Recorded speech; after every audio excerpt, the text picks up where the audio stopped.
buzzing at my crib. Zero Snapchat, zero Instagram posting. Fuck up the vibe, my dick start falling like London Bridge. Okay, so growing up, I grew up in different parts of Nigeria. Lagos is home, yeah, has been for a long time. But I also spent part of my childhood in Ibadan. Part of growing up was also in Kano, right? I attended Ibadan Grammar School. Wow. Right. Yeah, in the 70s. Right. Well, you born there? Yeah, in the 70s, yes. And how did I become an actor? I think it was accidental. I didn't set out to be an actor. I was working in a radio station, and then some things happened, and we were shunted to the TV station, which was just starting then, OGTV. Yes, I was a show host and continuity duty announcer. Yes, at OGBC. Right. When I was with OGTV, I saw it was a brand new station, and it was incredibly state of the art. Everything was beautiful. It was the best in the whole of the country at that time. You know, I saw the consoles, the control room. It was all lights and colored lights and beautiful. I saw the work that the transmission director was doing then, and how coordinated they were, how in charge they seemed and all. You know, I remember a particular guy, Ebo Eskin, Ghanaian. I don't know where he is now, but he particularly inspired me to take up a career in this direction. So I wanted to be a director. I went to Uniport, University of Port Harcourt, to be a directing major. Right. So my assumption was that being a theater school, I would get a chance to also become a transmission director somewhere along the line, because drama wasn't big that time, you know. But there were several radio stations all over the place, TV stations rather, all over the place that I thought I could go to when I was done. But I didn't see any director's table. I didn't see any console. So I was quite disappointed. So I didn't even settle into my course until much later in the course. So to become a director in my school then, you had to go to all of the small units. You had to go to the acting classes. You had to be good at it. You had to go to the technical department. You had to be good at it. You had to do dance. You had to do music. You had to, all of those, like you had to even analyze scripts, plays, and all that, so that as a director you could be well-rounded, you know. And of course, in the course of that,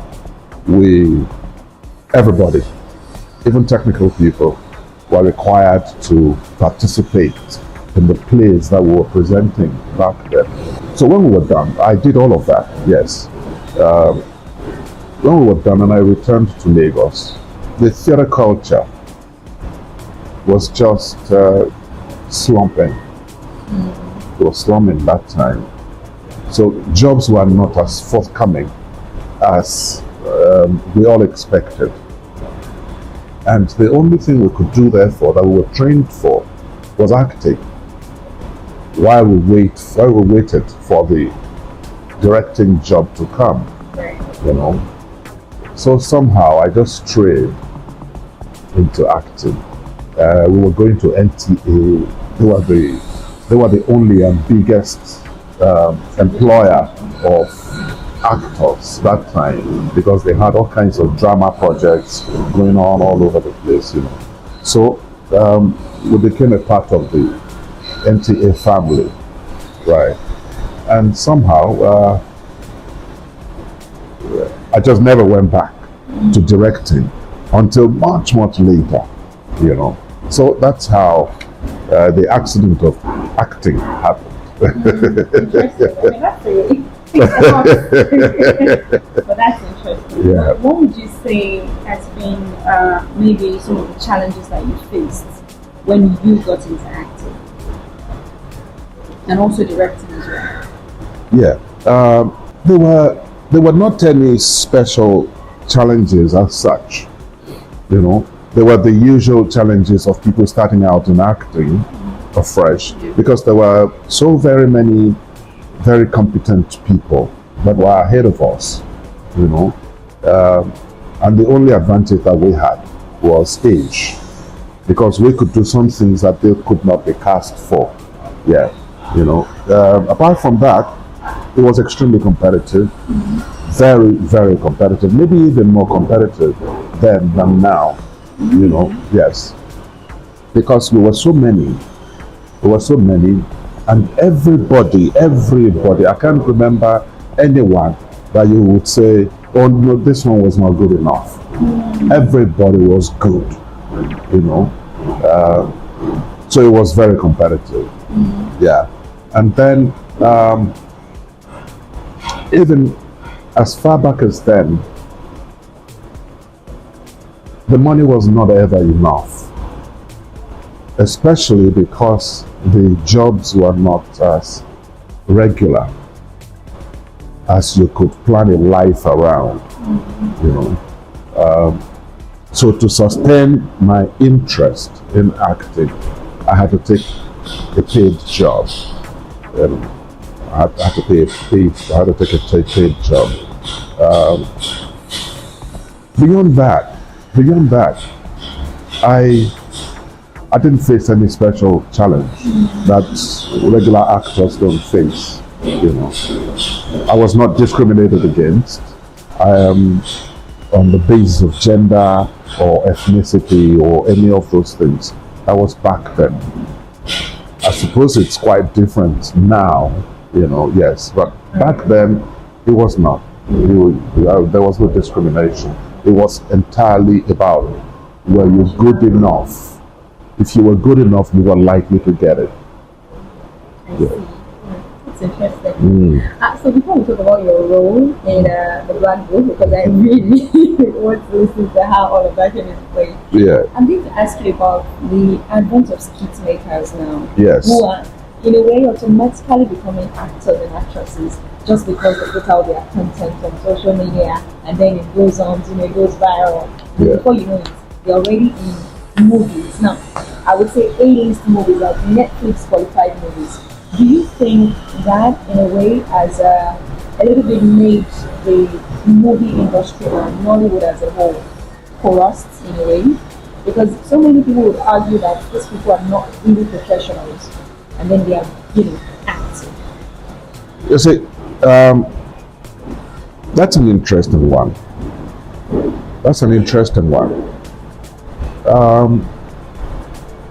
Professionalism in the first place is what I think we should define. Who is a professional? Is it because of your training? Is it because you do not do anything else than act? Whatever, you know. I think we can be kinder to those people that you refer to if what they're doing is adding to the industry, is adding to the conversation, is helping to expand the latitude of the industry. There was a time in this same business that many people wanted to be stand-up comedians, you know, and they were regarded as an adjunct of the acting profession, you know. Yeah, but now it's slightly different. People who do, maybe they don't have enough materials to do stand-up, or maybe they do not have the confidence to hold an audience for long periods. The expansion of the media has given them an outlet, you know, and it has engaged a lot more people. It has helped to take people off the streets. It has helped to give people expression, if you like, you know. So I will be a bit slow to condemn the professionalism, so long as they do not act in front of the camera or off camera in an unprofessional way, you know, because that's another definition of professionalism, how people behave about their jobs, you know. And maybe that's even the dominant definition, you know. So yes, I'll be reluctant to knock anybody. I'll be reluctant to knock anybody because, hey, they're earning honest pay.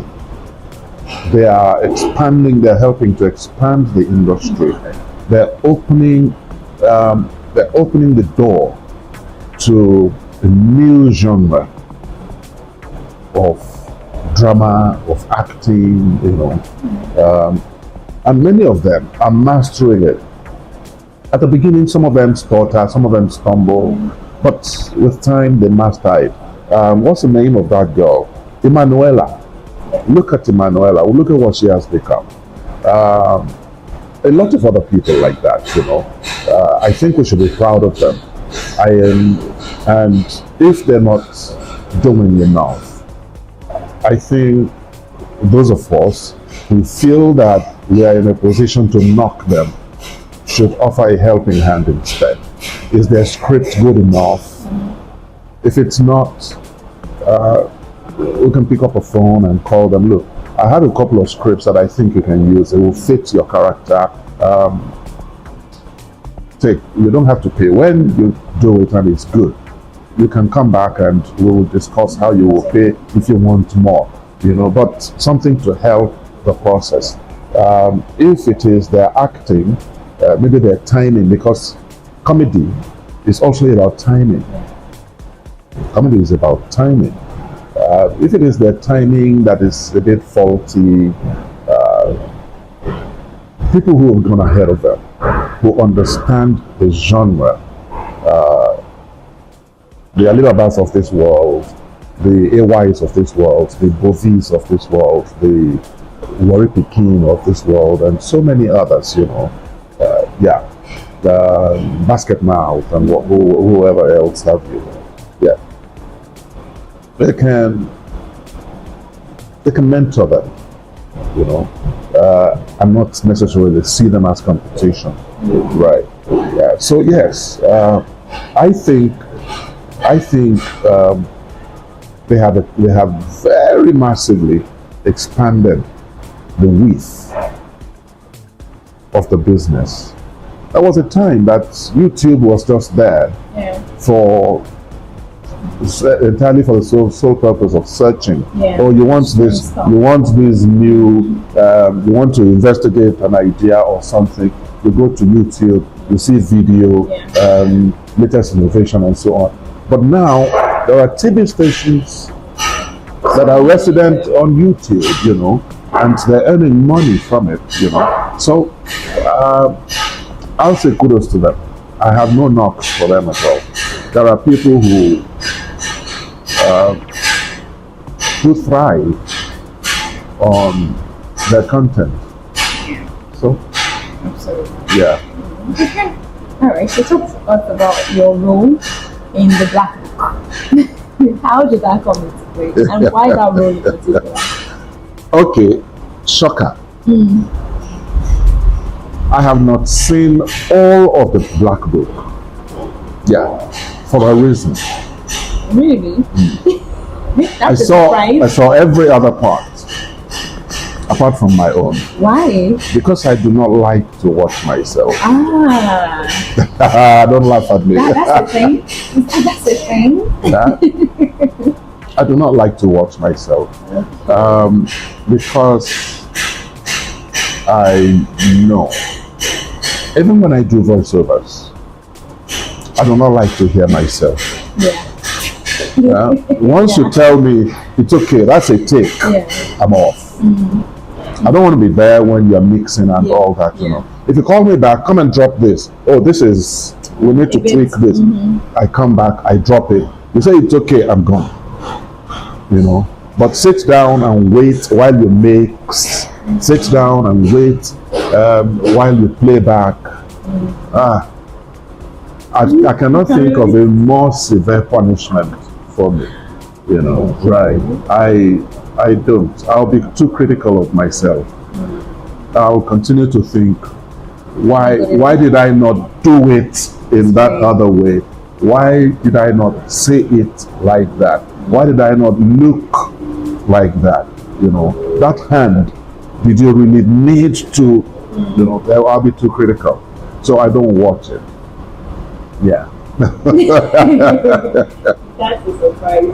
Yeah. What was the filming like for you, the production process? Oh, it was massive. It was massive.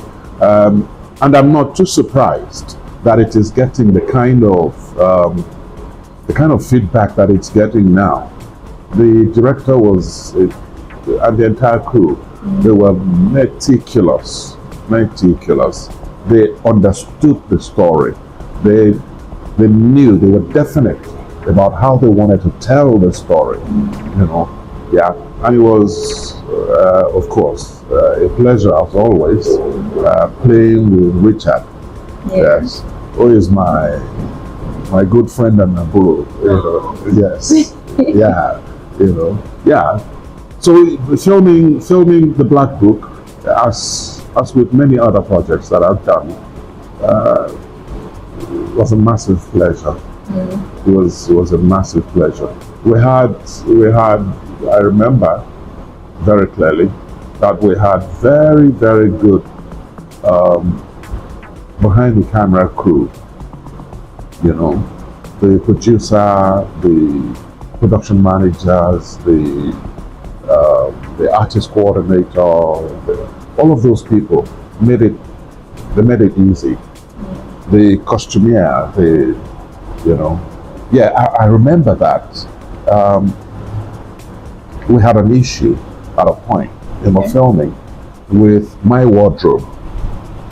Yeah, because of the material that was used.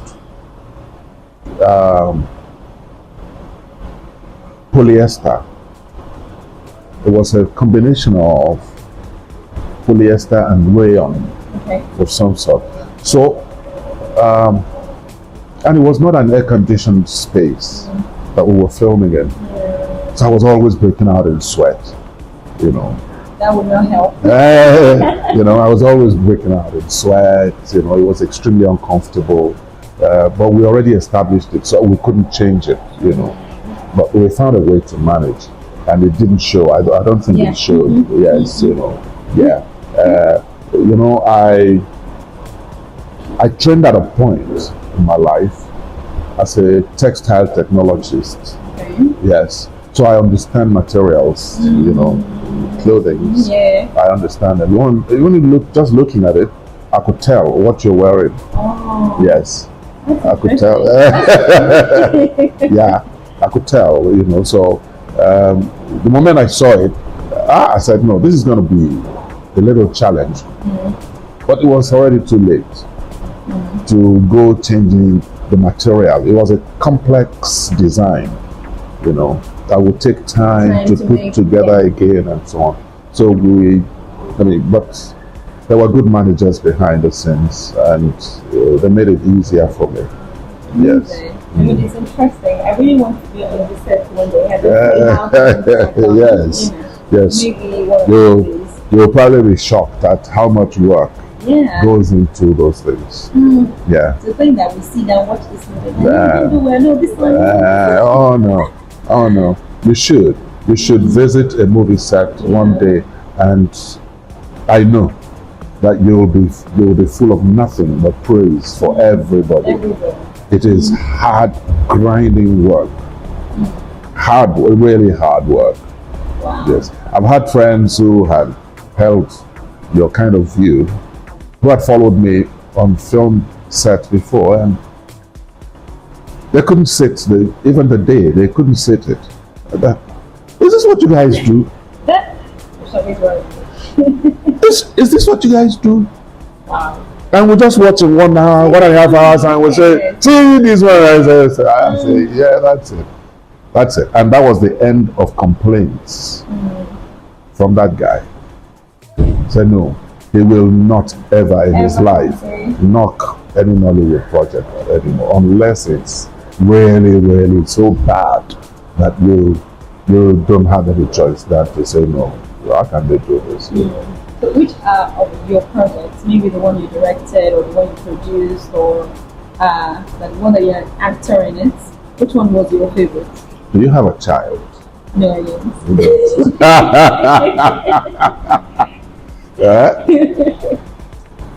don't. Choosing a favorite among my projects would be like electing one of my kids to the position of favorite. I love all of them. All of them? All of them. Equally. In different ways. Yeah. Because of their different characters. But not any less. Not one more than the other. More than the other? No. So which one was more challenging then? I've had a few challenging projects. I've had a few challenging ones. Yeah. But again, they also come with the terrain. Those challenges also come with the terrain.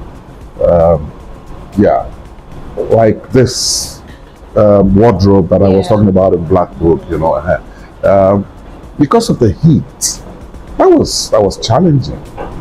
You know, sometimes you have to work through the night. You know, through the night, no sleep, no wink, no doze. Just keep working, yes, you know. And the following day you're back there again and picking it up and so on, you know.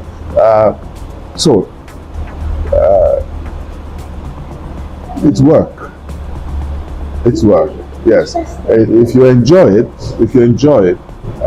it becomes less work. Yes, if it's something you enjoy, it becomes less work. That's just it. Otherwise, it's not any less. None of them is any less challenging. It's only the challenge. It's only in the different ways that they challenge you. That they're different. You know. Yeah. So, what advice would you give any young aspiring actor, actress? So the first thing that I'd say is define why you want to be an actor first and foremost. Some just love the glitz. The paparazzi. You know, some just love that. They want to be famous, so they want to be an actor. They won't last. Yeah. Yeah. They won't last. Some want to use it as a ladder to go to higher ground in something else, you know.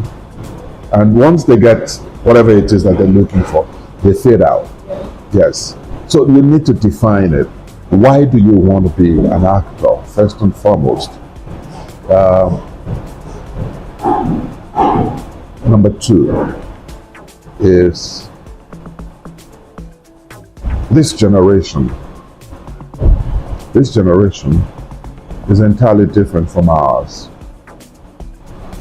And one of the ways that it is different is that there is more money now. And you must understand that nobody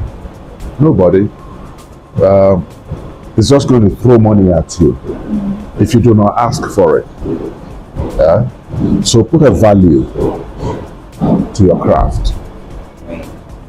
Put a value to your craft. If you feel that you're good enough to earn a pay, ask for it. Worst that can happen is they'll say, no, we can't pay it, so please get out of this office. That hits different. That really hits different. Yeah, something else will come along. If you are indeed deserving of what you're asking for, something else will come along. Right. So that takes us to number 3. Constantly develop yourself in any whichever way you can. And there are very many ways. There is education. Get education. Because of time, some people don't have the patience to sit in a classroom for 4 years to be learning how to act and all that, Yeah, it's okay. But there are crash courses all over the place now. 3 months, 6 months, 18 months. You're polished by people who know how. You can also allow yourself to be mentored by a good actor who is also a good teacher. Yeah, you can allow yourself to be mentored. You can watch. You can watch television. Watch things, not just all those nude videos and videos. Watch people.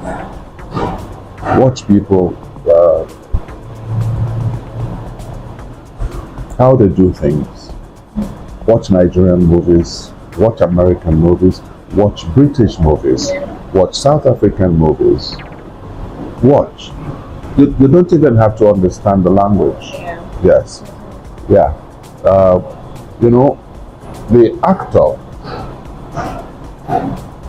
The actor for me is defined by his power of observation. If you're not someone who can observe, watch people, you sit in this space,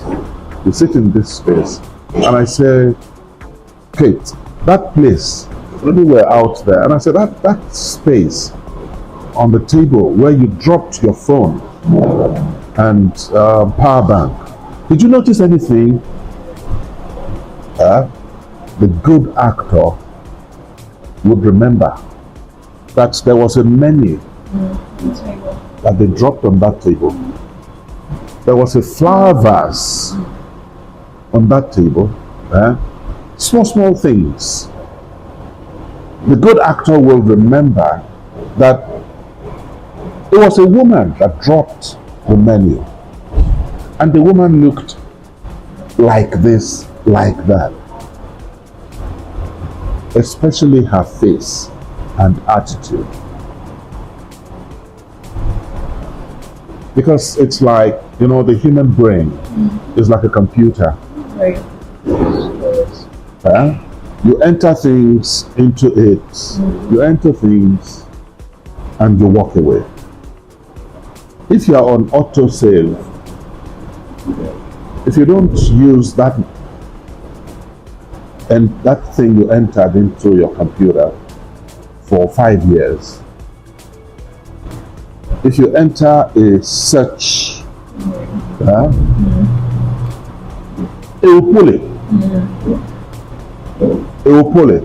Right. And anything that resembles it, Wikipedia. That's how the human mind works. The brain. So, you notice that lady, you see the way she has come 3 times now since we started to talk. How she has tidied up where that gentleman just left and so on.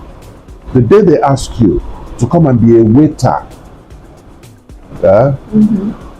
your mind has already, because you observed, it may not be something that you deliberately now study, but because you're seeing it, it's filed away. Right. The day you ask yourself, how do waiters even behave? That lady may pop up in your mind, and it begins to come back. Okay, she walked in.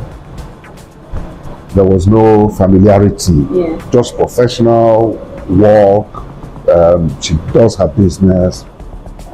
She looks at you to make eye contact, to know if you need anything.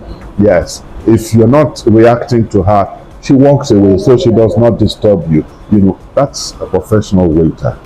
You know. So it comes back. And they say, come and be waiter. So it's not just your lines. It's your attitude as well. You know, that is defining you and making you believable as an actor.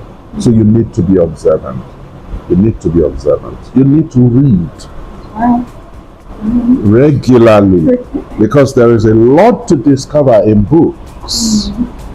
A lot to discover in books. You need to read. You need to read. I read anything that I can lay my hands on. Anything I encounter, I read. Even if it is in a glance, just and it's fired away. I have information, you know. Yeah. So that's it. More? Thank you so much. Thank you very much. It reminds me I've been able to speak one or two. You have? Yes, definitely. Incredible. And I'm sure that by the time I make it to this interview, so many people will know. Really? Yeah. Really? Thank you so much. Yeah, you're welcome.